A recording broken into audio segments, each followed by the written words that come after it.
अब अधिक जांचने की ज़रूरत नहीं है। जैसे वहाँ उन्होंने देखा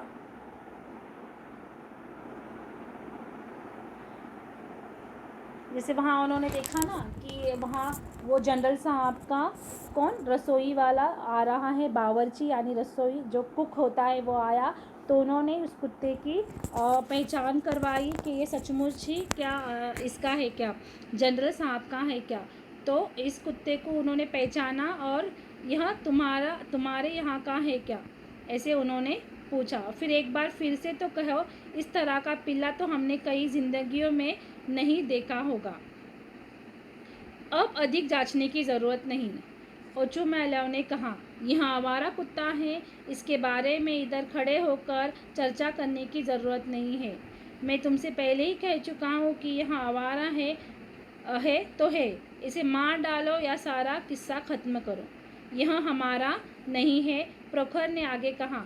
यह तो जनरल साहब के भाई का है। देखो, जब प्रखर से पूछा कि ये तुम्हारा है क्या, तो उसने मना किया। तो फिर वो जो मेन पुलिस है उसने कहा कि ठीक है, ये आपका नहीं है तो ये आवारा होगा, इसको जल्दी से ख़त्म करो, यही किस्सा ख़त्म करो।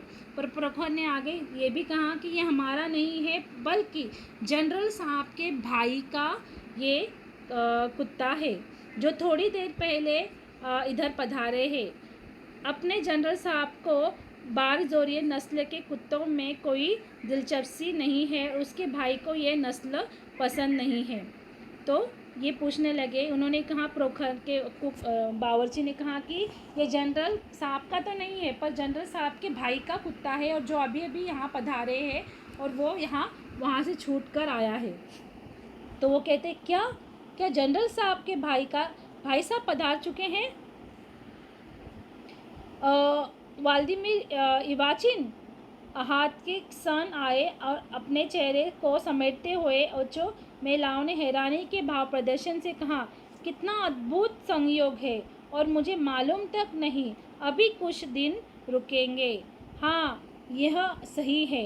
देखो, ओचुमैलाओ ने जैसे ही जनरल के भाई के बारे में सोचा कि उनका नाम था ये व्लादिमीर इनाच्यू, और उन्होंने कहा कि ये उनका भाई आया है, कब आया है? और फिर उन्होंने पूछा कि मुझे कैसे मालूम नहीं, कितना संयोग, अद्भुत संयोग है, मुझे पता ही नहीं है उनका भाई यहाँ आया है। तनिक सोचो, वे अपने भाई साहब से मिलने पधारे हैं और मैं इतना भी नहीं जानता, तो यह उनका कुत्ता है। बहुत खुशी हुई, इसे ले जाओ, यह तो एक अति सुंदर डॉगी है। यह इसकी उंगली पर झपट पड़ा था। हा हा हा, बस बस बस, अब कांपना बंद कर भाई, गर गर नन्हा सा शैतान गुस्से में है, बहुत खूबसूरत पिल्ला है। प्रोखर कुत्ते को संभाल कर काठ गोदाम से बाहर चला गया।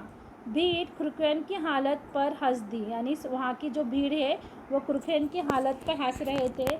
मैं तुझे अभी ठीक करता हूँ, ओचुमैलाओ ने उसे धमकाया और अपने लंबे चांगों के शरीर पर डालता हुआ बाजार के उस चौराहे को काटकर अपने रास्ते चला गया।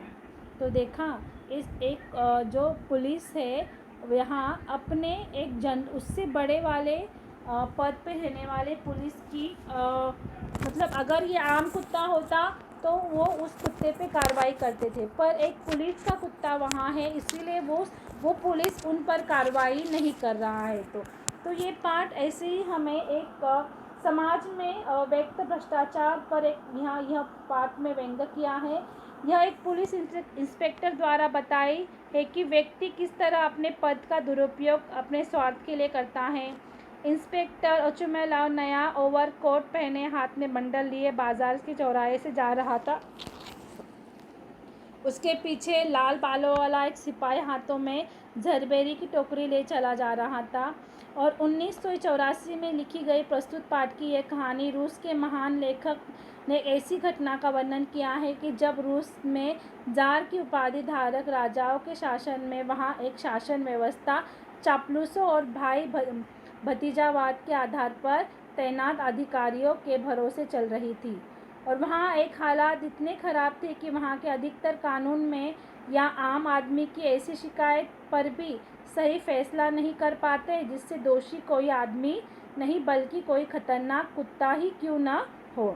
ज़रूर ऐसा शासन व्यवस्था के लिए कवि तुलसीदास ने कहा कि समर्थ को नहीं दोष गुसाई, अर्थात समर्थवान लोगों का कोई दोष नहीं है।